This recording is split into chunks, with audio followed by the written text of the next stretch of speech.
Hello everyone, goeiedag. In our group we have Munita Baraf, Mone Lombard, Regan Jankies, Joshua Wales, Ezra Jacobs, Uzay Christians, Amy Joseph, Liam Hendricks, Skylar Bantam, Cohen Malloy. Our story of change is called Beating Crime with Rhythm. There were many issues affecting our mental health, such as crime, drug and alcohol abuse, and addiction. The constant fear of violence and abuse on our streets, and lack of support for youth mental health. The issues we chosen to address was crime in all its forms, gangsterism and gun violence, drug and substance abuse related offenses, theft, burglary and vandalism, gender based violence, child abuse and neglect, bullying and school related violence, cyber crime, and online scam. We chose this issue because we feel it is time to speak out and inspire change. Crime affects every family and every street in our community. This issue affects people in many destructive, unjust ways, such as young people losing a direction, lives being lost, families being broken, and children growing up with fear instead of opportunity.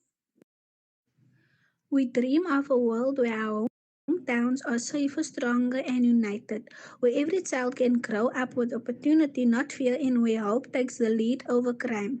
And we are determined to make this dream a reality for ourselves and other young people like us who have the right to a safer South Africa. We chose to use the power of rhythms through music and poetry, together with education, because we are living examples of how these are alternatives to crime, drugs, and gangs. We know that rhythms gives us young people in our band and in our nationwide community a sense of purpose and pride and envision involving more youth through creative expressions that turns them away from criminal activities. We hope that through our project we could save more lives and protect more futures by fighting drugs, gangsterism, and crime. We want to see more youth like us choosing hope, purpose, and self belief by educating on values like discipline, teamwork, and creativity. We envisioned inspiring more youth to turn away from crime after being inspired by us as role models of young people using rhythm to beat crime through poetry, music making, and dance. We also aspire towards collaborating with the police, NGOs, and social workers to deliver crime prevention workshops. Our first and most important action was writing a powerful poem, Blood Soaked Streets. A life laid low to express the grief and pain we feel.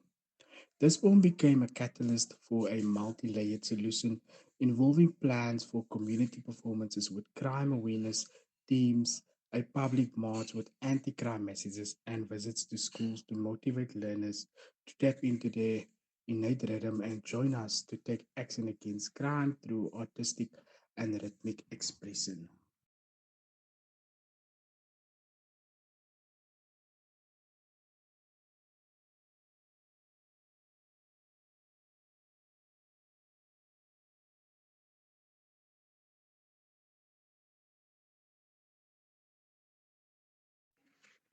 The challenges we faced during our project were a clash with school commitments and exams. Although our plans for community engagement are ready to be executed, we are using our superpowers of unity, rhythm, and self belief to stay focused on our aim to use the power of rhythm, tough music, and poetry together with education to help our streets feel safer. Our next step is to share our poem at schools and then schedule our march. Our project addresses the global goal of good health and well being because through creative therapeutic expression, being our poem, we are helping to establish a strong foundation for our growth. This process models for other youth how to boost their mental and emotional resilience and actively work to reduce crime in our community. We learned how to communicate, be confident, and to speak up, unleashing the power our voices hold when we speak the truth. Talking about issues affecting us was necessary, cathartic, and unifying. Taking action by writing and sharing our poem made us feel courageous and visible to mentors and others who work to protect us. We also learned about the power of perseverance, teamwork. We had planned to share our poem at our schools and to also record and share a video. Although it is disappointing that we didn't get to do that yet, we still feel committed to making a difference and know that change sometimes happens in small steps. Our future plans for our project are to encourage and support others to write their own poems about the topic, helping us raise voices against crime as a community. We also present our poems to the local police stations and use online gallery to inspire others to join this movement of creative resistance. We hope that when more South African youth and their mentors visit the beating crime with the rhythm story of Change on the Mantla, Outreach, our power website, they will feel empowered to express their experiences through music and poetry and join us by taking away from crime and making our state safer for younger and future generations in South Africa.